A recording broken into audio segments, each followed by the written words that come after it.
The Washington-based lender, in a recent report titled Emerging Market Banks, disclosed and also urged the fiscal authorities to expedite actions to minimize the risk.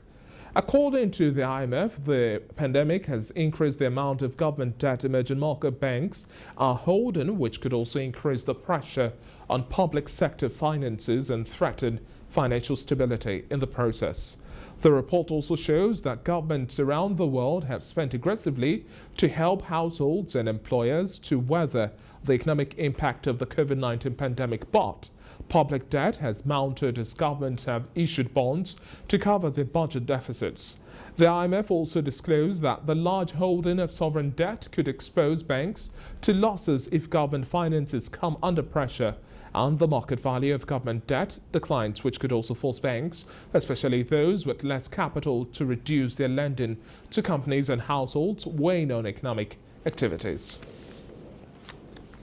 And now, still staying with the banking sector, the combined bank borrowing of all firms operating in the downstream and upstream subsectors of the Nigerian oil and gas industry rose from 5.19 trillion naira in January last year to 5.68 trillion naira by the close of the year in December. Now, showing an increase of 490 billion naira, and according to the latest data from the Central Bank of Nigeria, operators in the downstream, natural gas and crude oil refining subsectors borrowed 290 billion naira from Nigerian banks last year amid a significant rise in global crude oil prices. Now, the combined debt of 5.68 trillion naira owed by oil and gas operators, that's the upstream and downstream, as of December 2021, represent about 23.3% of the 24.38 trillion naira loans advanced to the private sector by the nation's banks. Recall that the Petroleum and Natural Gas Senior Staff Association of Nigeria had in March this year raised the alarm over the huge losses incurred by operators in the oil and gas industry as a result of vandalism and oil theft, making it difficult for the operators to fund their debts.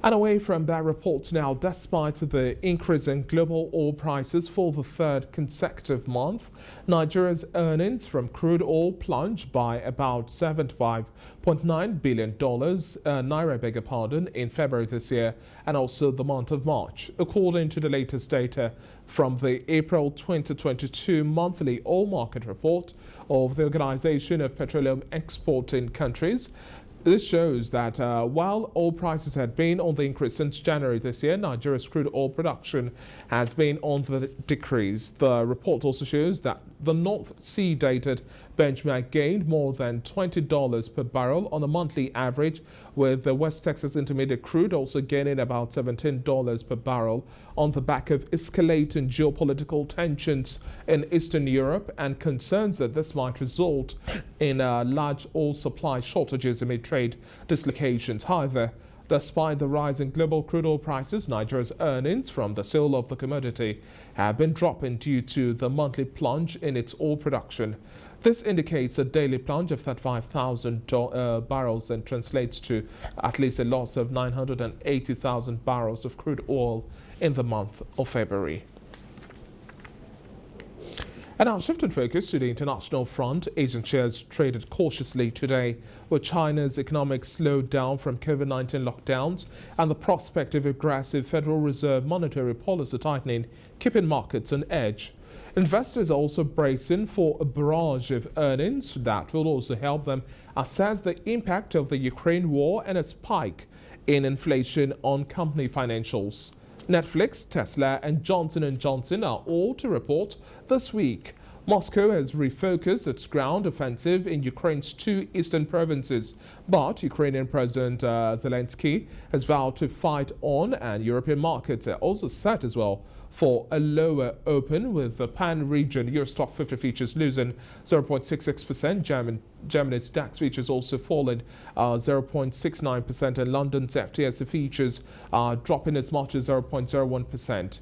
Meanwhile, US stock futures, the S&P 500 E-minis were up 0.31%. MSCI's Products Index of Asia Pacific shares outside Japan was also down 0.4%, and Australia's S&P ASX 200 edged up 0.56% as strong commodity prices lifted mining and energy stocks, while Japan's Nikkei rose 0.8%. Chinese blue chips, the CSI 300 index was 0.49% lower in afternoon trade today, while the Shanghai Composite Index fell 0.9% after the authorities vowed to support the economy hit by the worst COVID-19 outbreak in 2 years.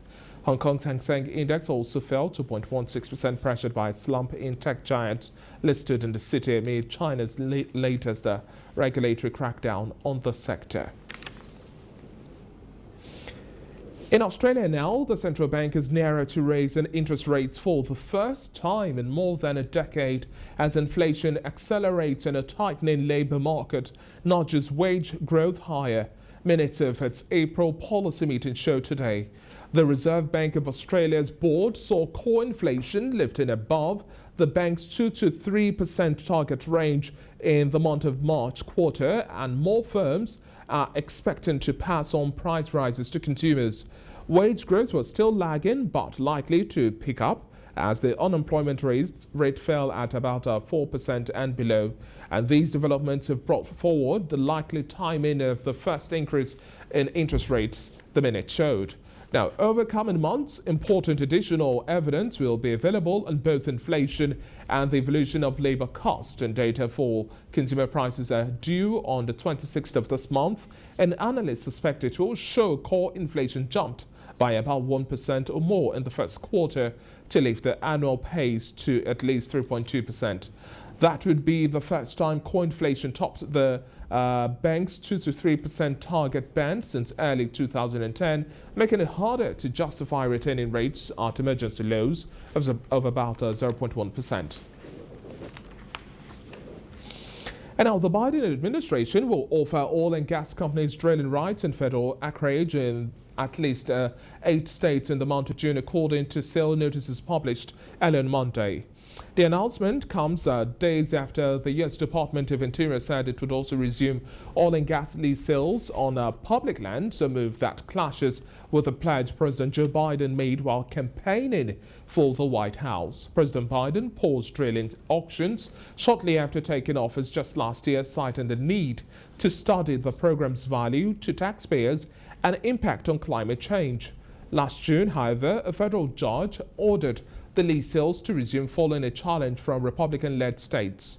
Now on Monday, the U.S. Bureau of Land Management, an arm of the Interior Department, said it would offer 131,771 acres to oil and gas companies in Wyoming, and that's the latest planned sale. It had also originally evaluated auctioning more than 550,000 acres in the state. The Wyoming sale, which would be held on the 21st of June as well as the 22nd of June, accounts for more than 90% of the 144,000 acres the agency will offer during the month.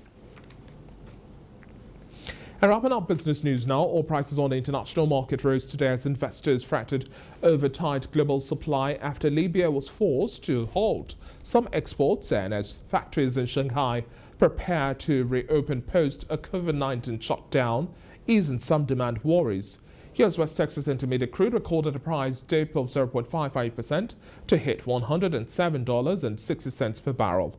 Brent crude now sells at $112.70 per barrel, registering a downward price margin of 0.44%, and Bonnie Light's performance is waxing stronger today with a price increase of 0.29% to sell at $107.10 per barrel. And for the OPEC basket, crude oil dealers offer $106.10 per barrel, recording a price surge of 3.57%.